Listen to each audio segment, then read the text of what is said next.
Pour vous, Autocassette passe au crible les tout derniers modèles de voitures. Avec aramisauto.com, vente de voitures neuves et d'occasion, on refait les essais.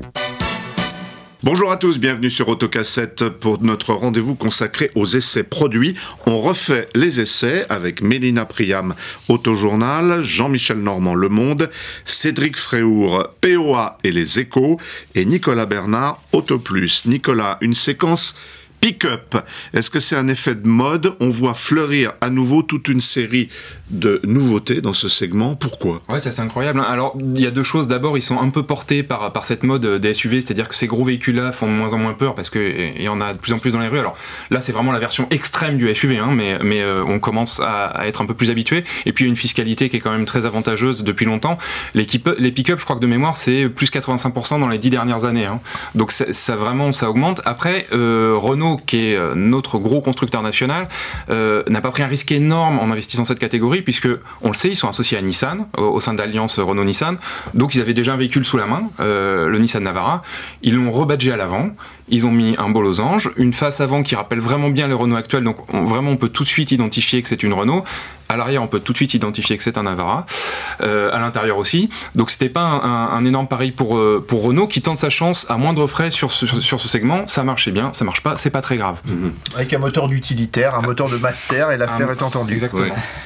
Mélina, vous avez conduit, piloté ces engins? J'ai pas conduit l'Alaskan personnellement, mais alors moi c'est des engins, j'ai une petite faiblesse. J'aime bien ces gros trucs. Voilà, mais ceci dit, pas chez nous. Parce que 5,40 m, c'est pas... On rentre dans les parkings quand même, on peut. Oui, on rentre dans les parkings, mais enfin... On dépasse. Hein. 5,40 m. Dans un parking, on dépasse. 5,40 m. 5,40 m, c'est énorme. C'est des voitures qui sont faites pour les grands espaces. Voilà, c'est typiquement américain. Il faut savoir que la voiture la plus vendue aux États-Unis, c'est un pick-up, c'est le Ford F-150 depuis des décennies. Oui. Donc voilà, donc après, chez nous, ça perce aussi parce que, Nicolas le disait, il y a une fiscalité qui est très très avantageuse. Ce sont des véhicules qui, pour l'instant, échappent au malus, parce que ce sont des véhicules qui sont considérés... Quel que soit le moteur, non. Qui sont considérés comme des utilitaires. Donc, pas de malus. Ça va sans doute pas durer. Après, ceci dit, ça reste aussi des véhicules qui ont encore un petit côté utilitaire dans la conduite. Alors, notamment le Peugeot qu'on voit ici à l'écran, parce que Peugeot s'y met aussi. Eux aussi, via une alliance avec leurs partenaires chinois. Alors, figurez-vous que ce véhicule-là, c'est aussi un Navara. Mais là, c'est la génération d'avant. Donc là, c'est plutôt un véhicule qui a 15 ans, ça se voit. Alors, à la décharge de Peugeot, il sera vendu pour le moment qu'au Maghreb et en Afrique. Il est assemblé en Tunisie, hein, c'est ça? Exactement. Donc pour le moment, il n'est pas destiné à la France. Encore heureux, parce que on a pu l'essayer et franchement, les prestations, c'est celle d'un véhicule d'il y a 15 ans, ce qu'il est. C'est la fameuse 504. C'est présenté effectivement comme par Peugeot, comme la locomotive du retour de Peugeot en Afrique, qui en a été exclu par les Toyota et par les Japonais. Donc effectivement, c'est pas fait pour l'Europe, de même que le Dacia qui a également un pick-up n'entend pas le vendre en Europe. Je pense que ça va être difficile pour Peugeot de reprendre la main sur les Japonais. Je suis assez d'accord. Oui. Mais entre 18 000 et 24 000 euros pour le Peugeot, c'est pas grand-chose. Ça vaut non, mais c'est pas pour nos marchés. Oui, c'est aussi pour ça. Et ils ne sont pas mis au niveau des prestations des véhicules actuels. Le Renault. Le Renault, c'est vraiment autre chose. Hein. Nous, celui qu'on a essayé, c'était 46 000 euros, hein, pour vous dire. Alors, c'était avec un moteur un diesel de 190 chevaux, 4 roues motrices, et à l'intérieur, les prestations sont vraiment celles d'une voiture moderne. Hein. On n'est pas du tout dans un utilitaire. Niveau confort aussi, parce que l'Alaskan, qui donnera aussi un Mercedes Classics. Donc en fait, ça sera aussi l'Alaskan et ça sera aussi le Navara. Ces trois véhicules-là seront les mêmes, juste avec un logo différent. On se rend compte vraiment, il y a un équipement qui est à la page. Il y a un confort qui est à la page aussi, parce que contrairement à la plupart des pick-up, l'Alaskan n'a pas des ressorts à lame, mais des vraies suspensions à triangle derrière.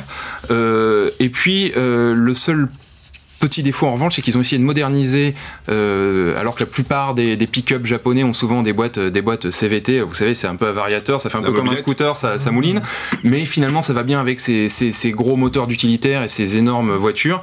Et là ils ont mis une espèce de boîte automatique assez obsolète qui vous met toujours au rapport le plus élevé, donc vous avez jamais rien sous le pied, et qui quand vous voulez doubler met un temps infernal avant de vouloir bien rétrograder. C'est des véhicules qui sont très lourds et qu'il faut conduire avec un souci de l'anticipation prononcée. C'est-à-dire qu'on peut pas, il faut vraiment au freinage, il y a quand même une lourdeur et un poids qui est tel qu'on ne peut pas se permettre de le conduire comme une voiture classique. C'est des véhicules qui font 2,5 tonnes, qui peuvent charger, puisque c'est quand même conçu aussi pour ça.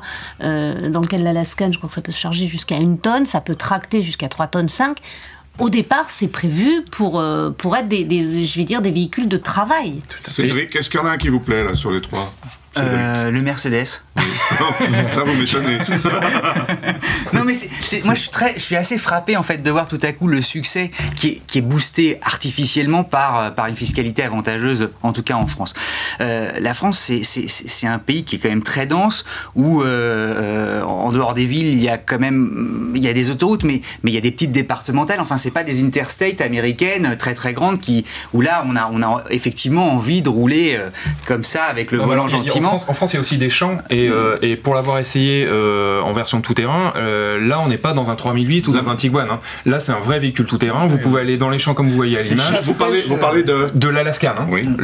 C'est en même temps véhicule moderne à l'intérieur, mais ça reste un vrai tout-terrain. Et là, c'est pas sur la mode des SUV, ces véhicules qui font un peu baroudeur. Là, c'est un vrai baroudeur, bon à tout faire, un vrai véhicule de loisir dans lequel on peut tout mettre. Pour peu qu'on habite dans une zone où il n'y a pas trop besoin d'aller dans des grandes villes, on peut vraiment tout faire avec. Hein. C'est pas fait pour des urbains, c'est pas fait. Voilà, on va pas chercher ses enfants à l'école avec ça. Nature et tradition.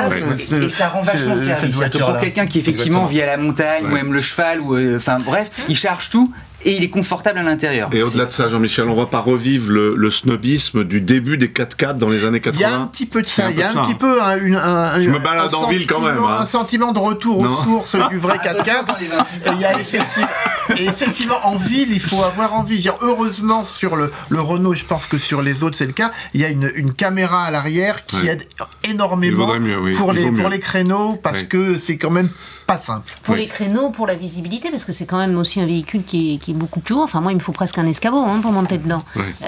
Donc, on a aussi Alors, c'est vrai qu'on domine la route, donc ça peut rassurer certains conducteurs, mais on peut avoir beaucoup d'angles morts, ne pas avoir des gens derrière soi. Enfin, il faut faire attention. Alors, pour les constructeurs, ce sont aussi des véhicules qui sont très intéressants, parce que ça coûte pas excessivement cher à fabriquer, et surtout beaucoup de gens qui achètent ces modèles-là dépensent énormément en personnalisation, en barre de toit, en accessoires, en couvre-tonneaux.